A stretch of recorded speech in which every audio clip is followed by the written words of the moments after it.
মাছের কাঁটা আর ঝিনুকের খোসা দিয়ে প্রাচীন এই মসজিদটি নির্মাণ করা হয় বলে ধারণা করেন স্থানীয়রা। আসসালামু আলাইকুম গাইস, আমি সাকিব হাসান।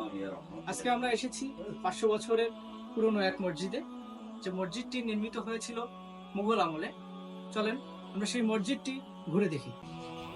লালমনিরহাটের কালীগঞ্জ উপজেলার গোরল ইউনিয়নে হাজিপাড়া গ্রামে অবস্থিত এই 500 বছরের পুরনো মসজিদ।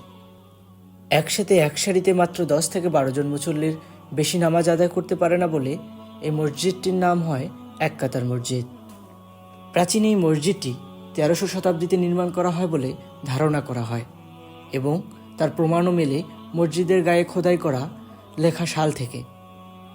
স্থানীয়দের তথ্য মতে মুঘল আমলে ওই এলাকায় মুসলমানদের সংখ্যা কম থাকায় 3 গম্বুজ বিশিষ্ট এই এক কাতারের মসজিদটি তৈরি করা হয়।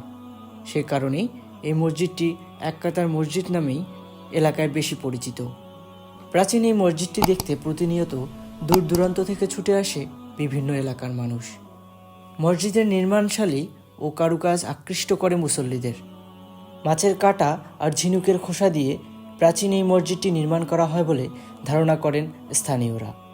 মসজিদটির ভিতরে একটি দেয়ালে স্থান পেয়েছে কারুকাজ। মসজিদের ডান পাশে দাঁড়িয়ে আছে শিয়া সম্প্রদায়ের ডাহা, যার দেয়ালে প্রতিটি অংশে দেখা যায় প্রাচীন কারুকাজের। মসজিদের পাশে একটি প্রাচীন কবরও আছে। ধারণা করা হয় এটি মসজিদ নির্মাণকারীর। এছাড়াও মসজিদের সামনে রয়েছে আরও 2টি কবর। কবর দুটি মসজিদ নির্মাণকারীর পরিবারের সদস্যদের বলে মনে করে স্থানীয়রা। মসজিদটির দেওয়ালে ইট কিংবা সিমেন্টের কোনো আলামত পাওয়া যায়নি। দেওয়ালে হাতুড়ি দিয়ে আঘাত করলে আগুনের ফুলকির মতো দেখা যায়। তবে মসজিদটি প্রাচীনতম হলেও প্রত্নতত্ত্ব বিভাগের কোনো আগ্রহ নেই বলে জানিয়েছেন স্থানীয়রা। সবাই ভালো থাকবেন, সুস্থ থাকবেন। আবার দেখা হবে কোনো নতুন কিছু নিয়ে।